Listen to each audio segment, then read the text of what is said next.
Trabajo asalariado y capital, por Karl Marx. 5. 4.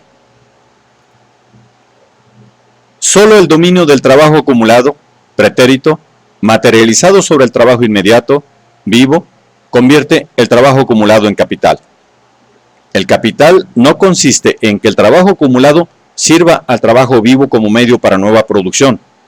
Consiste en que el trabajo vivo sirva al trabajo acumulado como medio para conservar y aumentar su valor de cambio. ¿Qué acontece en el intercambio entre el capitalista y el obrero asalariado? El obrero obtiene a cambio de su fuerza de trabajo medios de vida, pero a cambio de estos medios de vida de su propiedad, el capitalista adquiere trabajo, la actividad productiva del obrero, la fuerza creadora con la cual el obrero no solo repone lo que consume, sino que da al trabajo acumulado un mayor valor del que antes poseía.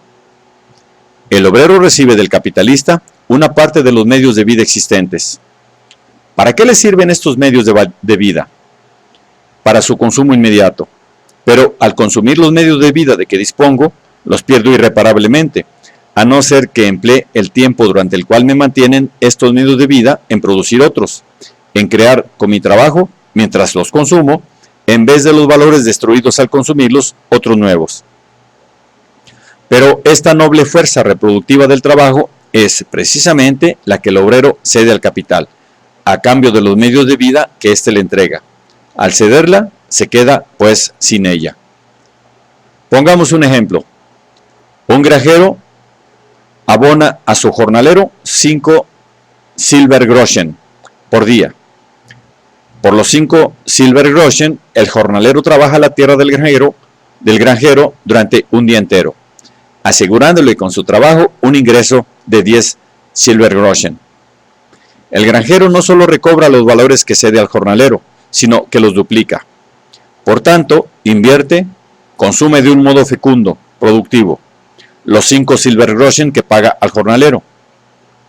Por estos 5 Silbergroschen, compra precisamente el trabajo y la fuerza del jornalero, que crean productos del campo por el doble de valor y convierten los 5 Silbergroschen en 10. En cambio, el jornalero obtiene, en vez de su fuerza productiva, cuyos frutos ha cedido al granjero, 5 Silbergroschen, que cambia por medios de vida, los cuales se han consumido en dos modos. Productivamente para el capital, puesto que éste los cambia por una fuerza de trabajo, que produce 10 Silbergroschen. Improductivamente para el obrero, pues los cambia por medios de vida que desaparecen para siempre, y cuyo valor solo puede recobrar repitiendo el cambio anterior con el granjero. Por consiguiente, el capital presupone el trabajo asalariado, y este el capital. Ambos se condicionan y se engendran recíprocamente. ¿Un obrero de una fábrica algodonera produce solamente tejidos de algodón? No, produce capital.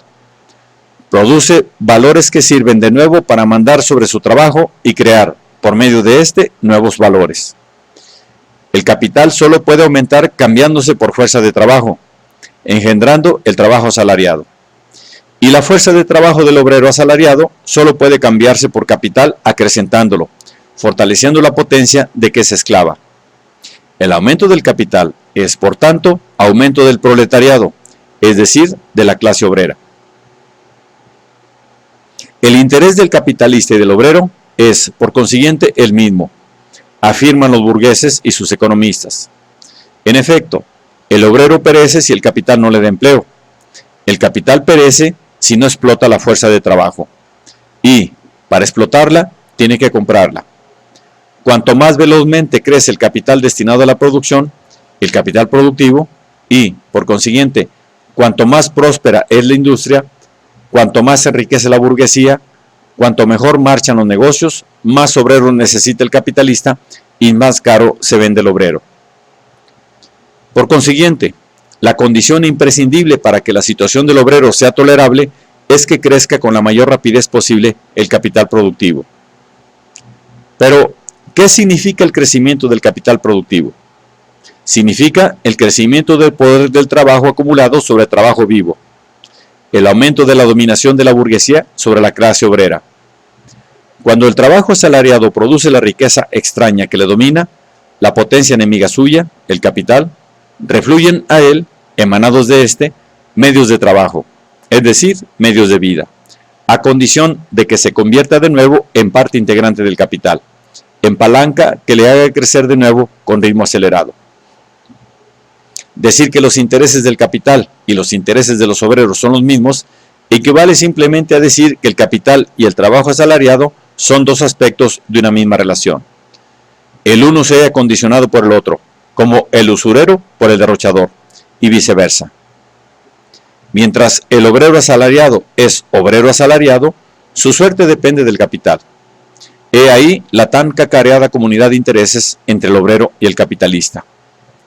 Al crecer el capital, crece la masa del trabajo asalariado, crece el número de obreros asalariados. En una palabra, la dominación del capital se extiende a una masa mayor de individuos. Y, suponiendo el caso más favorable, al crecer el capital productivo, crece la demanda de trabajo y crece también, por tanto, el precio del trabajo, el salario. Sea grande o pequeña una causa, mientras las que la rodean son también pequeñas, cumple todas las exigencias sociales de una vivienda. Pero si junto a una casa pequeña surge un palacio, la que hasta entonces era casa se encoge hasta quedar convertida en una choza. La casa pequeña indica ahora que su morador no tiene exigencias, o las tiene muy reducidas. Y, por mucho que, en el transcurso de la civilización, su casa gane en altura, si el palacio vecino sigue creciendo la misma o incluso en mayor proporción, el habitante de la casa relativamente pequeña se irá sintiendo cada vez más desazonado, más descontento, más agobiado entre sus cuatro paredes. Un aumento sensible del salario presupone un crecimiento veloz del capital productivo. A su vez, este veloz crecimiento del capital productivo provoca un desarrollo no menos veloz de riquezas, de lujo, de necesidades y goces sociales. Por tanto, aunque los goces del obrero hayan aumentado, la satisfacción social que producen es ahora menor, comparada con los goces mayores del capitalista, inasequibles para el obrero, y con el nivel de desarrollo de la sociedad en general. Nuestras necesidades y nuestros goces tienen su fuente en la sociedad y los medimos, consiguientemente, por ella, y no por los objetos con que los satisfacemos. Y como tienen carácter social, son siempre relativos. El salario no se determina solamente, en general, por la cantidad de mercancías que pueden obtenerse a cambio de él. Encierra diferentes relaciones. Lo que el obrero recibe, lo que el obrero percibe, en primer término, por su fuerza de trabajo, es una determinada cantidad de dinero. ¿Acaso el salario se haya determinado exclusivamente por este precio en dinero? En el siglo XVI, a consecuencia del descubrimiento en América de minas más ricas y más fáciles de explotar, aumentó el volumen de oro y plata que circulaba en Europa. El valor del oro y la plata bajó, por tanto, en relación con las demás mercancías.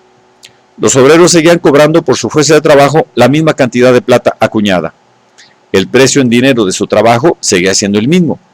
Y, sin embargo, su salario había disminuido, pues a cambio de esta cantidad de plata, obtenían ahora una cantidad menor de otras mercancías. Fue esta una de las circunstancias que fomentaron el incremento del capital y el auge de la burguesía en el siglo XVI. Tomemos otro caso. En el invierno de 1847, a consecuencia de una mala cosecha, subieron considerablemente los precios de los artículos de primera necesidad: el trigo, la carne, la mantequilla, el queso, etc. Suponiendo que los obreros hubiesen seguido cobrando por su fuerza de trabajo la misma cantidad de dinero que antes, ¿no habrían disminuido sus salarios? Indudablemente. A cambio de la misma cantidad de dinero, obtenían menos pan, menos carne, etc. Sus salarios bajaron, no porque hubiese disminuido el valor de la plata, sino porque aumentó el valor de los víveres. Finalmente, supongamos que la expresión monetaria del precio del trabajo siga siendo el mismo, mientras que todas las mercancías agrícolas y manufacturadas bajan de precio merced a la aplicación de nueva maquinaria, a la estación más favorable, etc. Ahora, por el mismo dinero los obreros podrán comprar más mercancías de todas clases. Su salario, por tanto, habrá aumentado, precisamente por no haberse alterado su valor en dinero. Como vemos, la expresión monetaria del precio del trabajo, el salario nominal, no coincide con el salario real, es decir, con la cantidad de mercancías que se obtienen realmente a cambio del salario. Por consiguiente, cuando hablamos del alza o de la baja del salario, no debemos fijarnos solamente en la expresión monetaria del precio del trabajo, en el salario nominal. Pero ni el salario nominal, es decir, la suma de dinero por la que el obrero se vende al capitalista, ni el salario real, o sea, la cantidad de mercancías que puede comprar con este dinero, agotan las relaciones que encierra el salario. El salario se halla determinado, además y sobre todo, por su relación con la ganancia, con el beneficio obtenido por el capitalista. Es un salario relativo, proporcional. El salario real expresa el precio del trabajo en relación con el precio de las demás mercancías. El salario relativo acusa, por el contrario, la parte del nuevo valor creado por el trabajo, que percibe el trabajo directo, en proporción a la parte del valor que se incorpora al trabajo acumulado, es decir, al capital. Decíamos más arriba, en la página 14, el salario no es la parte del obrero en la mercancía por él producida. El salario es la parte de la mercancía ya existente, con la que el capitalista compra una determinada cantidad de fuerza de trabajo productiva. Pero el capitalista tiene que reponer nuevamente este salario, incluyéndolo en el precio por el que vende el producto creado por el obrero. Y tiene que reponerlo de tal modo que, después de cubrir el coste de producción desembolsado, le quede además, por regla general, un remanente, una ganancia. El precio de venta de la mercancía producida por el obrero se divide para el capitalista en tres partes. La primera, para reponer el precio desembolsado en comprar materias primas, así como para reponer el desgaste de las herramientas, máquinas y otros instrumentos de trabajo adelantados por él. La segunda, para reponer los salarios por él adelantados. Y la tercera, el remanente que queda después de saldar las dos partes anteriores, la ganancia del capitalista. Mientras que la primera parte se limita a reponer valores que ya existían, es evidente que tanto la suma destinada a reembolsar los salarios abonados como el remanente que forma la ganancia del capitalista salen en su totalidad del nuevo valor creado por el trabajo del obrero y añadido a las materias primas. En este sentido, podemos considerar tanto el salario como la ganancia para compararlos entre sí como partes del producto del obrero.